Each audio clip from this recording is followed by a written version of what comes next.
നമസ്കാരം. ചൈനയെ ചാമ്പലാക്കാൻ മോദി തയ്യാറെടുക്കുന്നു. ഇന്ത്യയെ കടലിലൂടെയും കരയിലൂടെയും വളയുകയാണ് ചൈന. ചൈന എന്ന് പറയപ്പെടുന്ന കുറച്ച് നാളുകളായി ഇന്ത്യയെ ഏത് തരത്തിൽ ആക്രമിക്കാം, എങ്ങനെ നമ്മളെ തകർക്കാം എന്നതിനെക്കുറിച്ച് ചിന്തിക്കുന്നുണ്ട്. പലപ്പോഴും ചൈന അത്തരത്തിലുള്ള ചില പ്രതിസന്ധികൾ പലപ്പോഴും ഇന്ത്യക്ക് ഉണ്ടാക്കിയിട്ടുമുണ്ട്. നമ്മുടെ അതിർത്തി പ്രദേശങ്ങളിലെ ആക്രമണങ്ങൾ അത്തരത്തിലുണ്ടായിട്ടുള്ളതാണ്. പക്ഷെ അതിനെയൊക്കെ പലപ്പോഴും നമ്മൾ അതിജീവിച്ചിട്ടുണ്ട്. ഇപ്പോൾ ഇവിടെ ഇന്ത്യയെ കടലിലൂടെയും കരയിലൂടെയും വളയാൻ ചൈന നടത്തുന്ന ശ്രമങ്ങൾ ഒരു പരിധിവരെ വിജയിക്കുകയാണ് എന്ന് പറയേണ്ടിയിരിക്കുന്നു.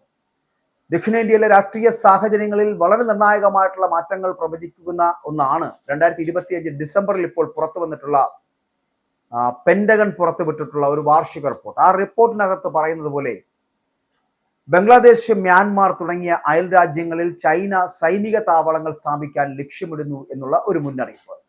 ഇത് സത്യത്തിൽ ഇന്ത്യൻ നയതന്ത്രജ്ഞരെയും ഒപ്പം തന്നെ സുരക്ഷാ വിദഗ്ധരെയും ഒക്കെ ഒരുപോലെ ആശങ്കയിലാഴ്ത്തുന്ന ഒരു കാര്യമാണ്.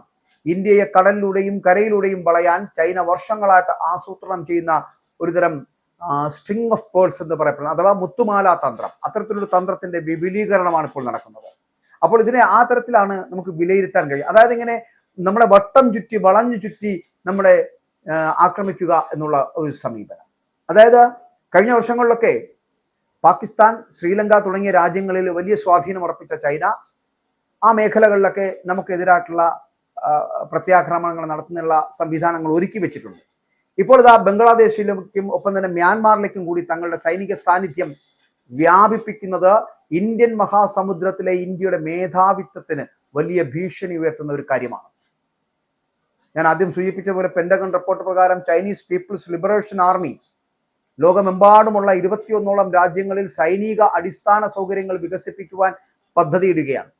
അപ്പോൾ ഇതിൽ ഇന്ത്യയുടെ ഏറ്റവും അടുത്ത അയൽ രാജ്യങ്ങളായിട്ടുള്ള പാകിസ്ഥാൻ, ശ്രീലങ്ക, ബംഗ്ലാദേശ്, മ്യാൻമാർ എന്നിവ ഉൾപ്പെടുന്നു. അപ്പൊ ഇത് വളരെ ഗൗരവകരമായിട്ടുള്ള ഒരു കാര്യമാണ്. അന്താരാഷ്ട്ര വ്യാപാര പാതയായിട്ടുള്ള മലാക്ക കടലിടുക്ക് പോലുള്ള തന്ത്രപ്രധാനമായിട്ടുള്ള മേഖലകളിൽ തങ്ങളുടെ നാവികസേനയ്ക്ക് തടസ്സമില്ലാത്ത പ്രവേശനം ഉറപ്പാക്കുക, അതാണ് ബീജിംഗിന്റെ പ്രധാന ലക്ഷ്യം എന്ന് അല്ലെങ്കിൽ ചൈനയുടെ ആവശ്യം എന്ന് പറയുന്നത്. വാണിജ്യ ആവശ്യങ്ങൾക്കായിട്ട് നിർമ്മിക്കുന്ന തുറമുഖങ്ങളെയും അടിസ്ഥാന സൗകര്യങ്ങളെയും ഒക്കെ വളരെ രഹസ്യമായിട്ട് സൈനിക ആവശ്യങ്ങൾക്ക് മാറ്റിയെടുക്കുന്ന ഒരു ചൈനീസ് രീതി, സത്യത്തിൽ ഇത് ഇന്ത്യയെ സംബന്ധിച്ചിടത്തോളം വലിയൊരു സുരക്ഷാ വെല്ലുവിളിയാണ്. പ്രധാനമായിട്ടും അന്താരാഷ്ട്ര വ്യാപാര പാതയായിട്ടുള്ള മലാക്ക കടലിടുക്ക് പോലുള്ള തന്ത്രപ്രധാനമായ മേഖലകളിൽ തങ്ങളുടെ നാവികസേനയ്ക്ക് തടസ്സമില്ലാത്ത പ്രവേശനം ഉറപ്പാക്കുന്നതിലൂടെ ചൈന ലക്ഷ്യം വെക്കുന്നത് മറ്റു പലതുമാണ്. ഇന്ത്യയെ ആക്രമിക്കുവാനുള്ള ഒരു സാഹചര്യം ഒരുക്കുക. അപ്പൊ 2024 അവസാനത്തോടെ ചൈനയുടെ ആണവായുധ ശേഖരം എന്ന് പറയപ്പെടുന്നത് 600 വാർ ഹെഡുകളായി ഉയർന്നതും 2035ഓടെ അത് 9 വിമാനവാഹിനി കപ്പലുകൾ സജ്ജമാക്കുവാനുള്ള അവരുടെ തീരുമാനം ഏഷ്യൻ മേഖലയിലെ സൈനിക സന്തുലിതാവസ്ഥയെ തന്നെ മാറ്റിമറിക്കാൻ പോരുന്നതാണ് എന്നുള്ളതാണ്. നമുക്കറിയാലോ, ഇന്ത്യയും ചൈനയും തമ്മിലുള്ള അതിർത്തി തർക്കങ്ങളിൽ അടുത്തിടെ ഉണ്ടായിട്ടുള്ള ഒരു അയവ് സത്യത്തിൽ തന്ത്രപരമായിട്ടുള്ള ഒരു നീക്കമായിട്ട് മാത്രമേ നമുക്ക് കാണാൻ കഴിയൂ. ഇന്ത്യയും അമേരിക്കയും തമ്മിലുള്ള ബന്ധം അത് കൂടുതൽ ദൃഢമാകുന്നത് തടയുവാനുള്ള ഒരു മാർഗമായിട്ട് ചൈന ഈ താൽക്കാലിക സമാധാനത്തെ ഉപയോഗിക്കുന്നുണ്ടാകാം. നമുക്കറിയാം, ഈ കാലഘട്ടത്തിലാണ് അതിർത്തി തർക്കങ്ങളും ചെറിയ യുദ്ധങ്ങളും ഒക്കെ ഉണ്ടായത്. പക്ഷെ അവിടെ വളരെ തന്ത്രപരമായിട്ടുള്ള ഒരു സമീപനം സ്വീകരിച്ച് അവര് സമാധാനത്തിന്റെ പാതയിലേക്ക് പോകുന്ന കാഴ്ച നമ്മൾ കണ്ടതാണ്. സത്യത്തിൽ അതൊരു തന്ത്രമാണ് എന്നുള്ളതാണ് പറയപ്പെടുന്നത്. പക്ഷെ അപ്പോഴും നമ്മൾ അരുണാചൽ പ്രദേശ് അത് നമ്മുടെ കോർ ഇൻട്രസ്റ്റ് ആയിട്ട് ചൈന ഇപ്പോഴും കണക്കാക്കുന്നു. ഇന്ത്യയുമായിട്ടുള്ള അവിശ്വാസം, ആ അവിശ്വാസം നിലനിർത്തുന്നു. ഒപ്പം തന്നെ ഒക്ടോബർ 2024 മോദി ഷീ ജിൻപിങ് കൂടിക്കാഴ്ചയ്ക്ക് ശേഷം അവിടെ ചില നയതന്ത്ര പുരോഗതികൾ ഉണ്ടായിട്ടുണ്ട്. എങ്കിലും ചൈനയുടെ യഥാർത്ഥ ഉദ്ദേശങ്ങളെ ഇന്ത്യ എപ്പോഴും സംശയത്തോടു കൂടി തന്നെയാണ് കണ്ടുകൊണ്ടിരിക്കുന്നത്. അപ്പോൾ അയൽ രാജ്യങ്ങൾക്ക് ചൈന നൽകുന്ന ആയുധ സഹായമാണ് ഇന്ത്യയെ സംബന്ധിച്ച് മറ്റൊരു വലിയ ആശങ്ക.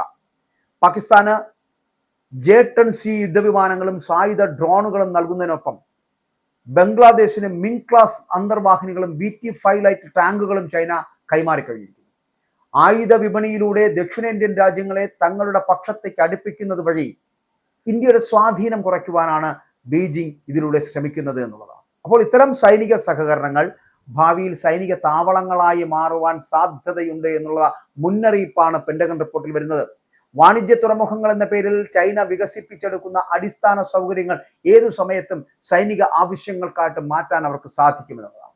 അപ്പോൾ ഈ സാഹചര്യത്തിൽ ഇന്ത്യ തങ്ങളുടെ നാവിക പ്രതിരോധം കൂടുതൽ ശക്തമാക്കേണ്ടത് അനിവാര്യമാണ് എന്നുള്ളതാണ്. അപ്പോൾ ചൈനയുടെ മുത്തുമാല തന്ത്രത്തെ നേരിടുവാൻ നെക്ലസ് ഓഫ് ഡയമണ്ട്സ് എന്ന് പറയപ്പെടുന്ന രീതിയിൽ ഇന്ത്യയും തന്ത്രപരമായിട്ടുള്ള നീക്കങ്ങൾ നടത്തുകയാണ്.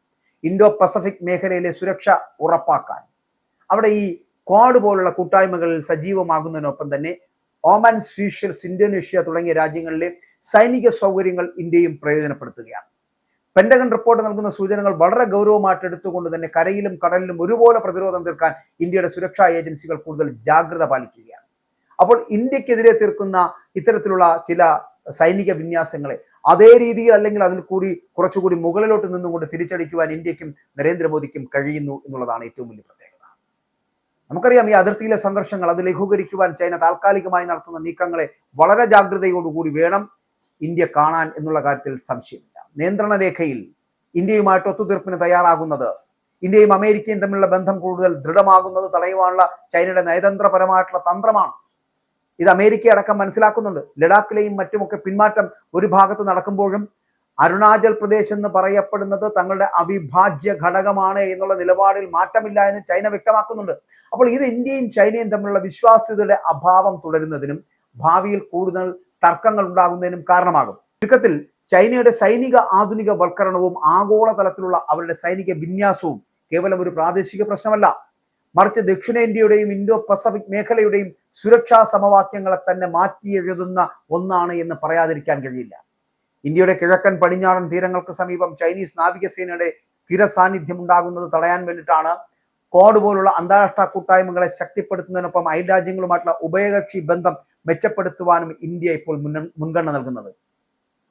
ഞാൻ ആദ്യം സൂചിപ്പിച്ചതുപോലെ പെന്റഗൺ റിപ്പോർട്ടിലെ ഈ നിരീക്ഷണങ്ങൾ ഇന്ത്യയുടെ വരാനിരിക്കുന്ന പ്രതിരോധ നയങ്ങൾ വലിയ മാറ്റങ്ങൾക്ക് വഴിവെക്കുമെന്നുള്ള കാര്യം തീർച്ചയാണ്. തർക്കത്തിന് നമുക്ക് മുതിരാതെ തന്നെ പറയാൻ കഴിയും, ഇന്ത്യയെ തകർക്കാനുള്ള ഒരു ശ്രമം അത് ഈ പാകിസ്ഥാന്റെയും ശ്രീലങ്കയുടെയും ഭാഗങ്ങളിൽ നിന്ന് തുടങ്ങി ചൈന ഇപ്പോൾ അത് ബംഗ്ലാദേശിന്റെയും മ്യാൻമാറിന്റെയും തീരങ്ങളിലൂടെ നമ്മളെ വളഞ്ഞിട്ട് ആക്രമിക്കുക എന്ന് പറയപ്പെടുന്ന തന്ത്രം ഉപയോഗിക്കുമ്പോൾ അവിടെയാണ് ഇന്ത്യയും മറുതന്ത്രം ഉപയോഗിക്കുന്നത്. ഒമാൻ, സീഷെൽസ്, ഇന്തോനേഷ്യ പോലുള്ള രാജ്യങ്ങളെ സൈനിക സൗകര്യങ്ങൾ ഉപയോഗപ്പെടുത്തിക്കൊണ്ട് ഇന്ത്യയും ആ പ്രയോജനങ്ങൾ ഏർപ്പെടുത്തിക്കൊണ്ട് അവിടെയും സൈനിക സംവിധാനങ്ങൾ രൂപീകരിക്കുവാൻ ഇന്ത്യക്ക് കഴിയുന്നുണ്ട്. ഇന്ത്യ പഴയ ഇന്ത്യ അല്ല എന്ന് തിരിച്ചറിയുവാൻ ചൈന ഒരുപാട് വിയർക്കേണ്ടി വരുമെന്നുള്ള കാര്യത്തിൽ സംശയമില്ല. അവിടെയാണ് ഞാൻ ആദ്യം സൂചിപ്പിച്ചത്, ഇന്ത്യയെ ഏതെങ്കിലും തരത്തിൽ അത് കടലിലൂടെ ആണെങ്കിലും കരയിലൂടെ ആണെങ്കിലും വളഞ്ഞിട്ട് ചൈന ആക്രമിക്കാൻ ശ്രമിക്കുന്ന ഒരു സാഹചര്യം ഉണ്ടായാൽ ചൈനയെ ചാമ്പലാക്കാൻ മോദിക്കും ഇന്ത്യക്കും കഴിയുമെന്നുള്ള കാര്യത്തിൽ സംശയമില്ല. ഇതുവരെ ഈ സമാധാനത്തിന്റെ പാതയിലൂടെ പോയിക്കൊണ്ടിരുന്ന ഇന്ത്യക്ക് ഒരു നിമിഷം കൊണ്ട് തകർത്തെറിയുവാനും കഴിയുമെന്നുള്ളത് മനസ്സിലാക്കുവാൻ ചൈന ഇനിയും ഒരുപാട് ദൂരം സഞ്ചരിക്കേണ്ടിയിരിക്കുന്നു.